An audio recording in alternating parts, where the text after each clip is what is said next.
Aspendos'taki tiyatro, antik çağın en iyi korunmuş tiyatrosu olarak kabul edilir. Bu yapının Romalı inşaatçıları, auditorium ve sahne binası arasındaki ideal denge durumunu ifade etmeyi başardılar ve dahası tüm tiyatro manzaraya mükemmel bir şekilde uyuyor. Bir efsaneye göre bu tiyatronun yapımı Aspendos hükümdarı tarafından düzenlenen bir yarışma sonucunda yapılmıştır. Bu yarışmanın amacı kentin refahına en fazla katkı sağlayacak bir yapı inşa etmekti ve kazanana hükümdarın kızının verilmesiydi. İki yarışmacı final turuna katılmaya hak kazandı. Bunlardan ilki Aspendos'a akan su sağlayan kanal ve su kemerleri sistemini inşa etti. Hükümdar kızının elini vermeye neredeyse ikna olmuş, ancak ikinci yarışmacı tarafından inşa edilen tiyatroyu son kez ziyaret etmeye karar vermiş. Tiyatronun en yüksek noktasında durduğunda aniden net bir ses kulağına fısıldadı. "Kızın benim olmalı." Şaşkınlıkla etrafına baktığında sahnede duran tiyatronun inşaatçısını gördü. Tiyatro akustiği o kadar etkiledi ki hemen kurucusunun lehine karar verdi. Düğün doğal olarak tiyatronun kendisinde gerçekleşti. Tiyatro aslında M.Ö. 2. yüzyılda Roma İmparatoru Marcus Aurelius döneminde Aspendos'ta doğmuş bir Yunan mimar olan Zenon'un yarattığı proje temelinde inşa edilmiştir. Sahne binasının girişlerinin üzerinde yer alan Yunanca ve Latince yazıtlar iki kardeşin Curtius Crispinus ve Curtius Auspicatus bu tiyatroyu bu ülkenin tanrılarına ve imparatorluk evine adadıklarını belirtir. Tiyatro, Roma döneminde yapılmış olmasına rağmen yapı, Yunan tiyatrolarına özgü birçok özelliği sergilemektedir. Auditorium kısmen bir yamaca dayanır. Ayrıca auditoriumun at nalı şekli de bir Yunan özelliğidir.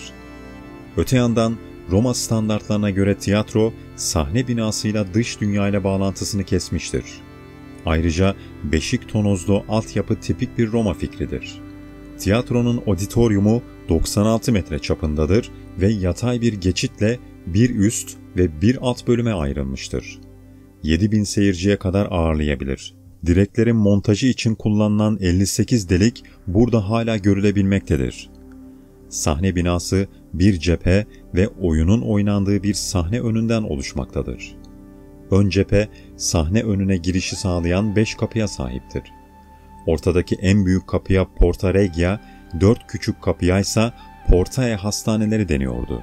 Sahne binasının üzeri 8 metre genişliğinde ahşap bir çatıyla örtülüydü. Orijinal yüksekliğini koruyan 2 katlı cepheyle süslenmiştir. Dışarıdan 17 pencereli ve görsel olarak 2 kata bölünmüştür. Yapının padişahların yazlık konutu olarak kullanıldığı Selçuklular döneminde payande ve kuleye benzer taç kapı yapılmıştır. Seyirci tribünü ise diazoma adı verilen yatay bir yürüyüş yoluyla 2'ye bölünmüştür. Alt kısımda 20 sıra koltuk bulunurken üst kısımda 21 sıra bulunmaktadır.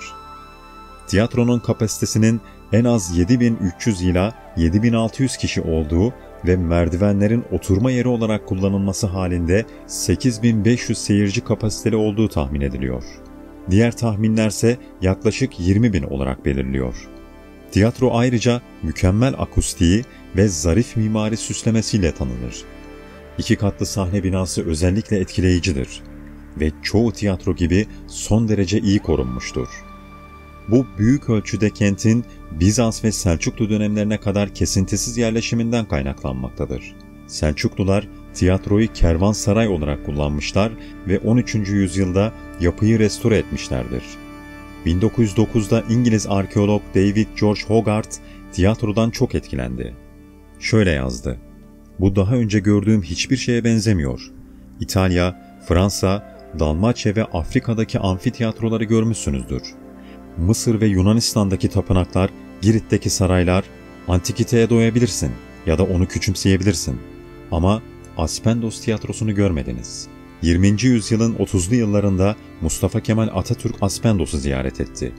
Tiyatronun incelenmesinden sonra Türkiye Cumhuriyeti'nin ilk Cumhurbaşkanı böyle muhteşem bir yapının boşa gitmemesi gerektiğini ifade etti. Tarihçiler ve mimarlar arasında birçok tartışmaya yol açan yenilenmesini emretti. O zamandan beri tiyatro, uluslararası bale ve opera festivali gibi çeşitli kültürel etkinlikler için bir mekan olarak kullanılmaktadır.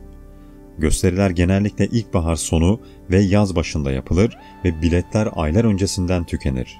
Çoğu turist sadece tiyatroyu görmek için burada olsa da gezmek için biraz zamanınız varsa yapacak daha çok şey var.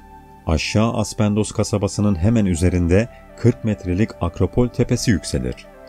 Küçük bir tapınağın ve agoranın kalıntılarının ötesinde bir zamanlar çift sütunlarla eklemlenen ancak şimdi yalnızca 32 metre uzunluğunda ve heykeller için 10 niş bulunan bir duvarla temsil edilen anıtsal bir yapı olan Çeşme Tapınağı bulunur. Buna kuzeyde bitişik olarak başka bir binanın temelleri, muhtemelen meclis odası vardır. Aspendos'un Akropolis tepesinin hemen kuzeyinde muhteşem bir antik su kemerinin kalıntıları ve başlangıçta şehre su sağlayacak olan birbirine bağlı 2 su kulesi bulunur. Su kemeri başlangıçta 19 kilometre boyunca su taşıyacak ve milattan sonra 3. yüzyılda bir aşamada inşa edilmiş olacaktı. Su kemerinin sadece yaklaşık 150 yıl hizmet verdiği ve kemerin neden çalışmayı bıraktığına dair olası teori olarak deprem hasarı olduğu düşünülüyor.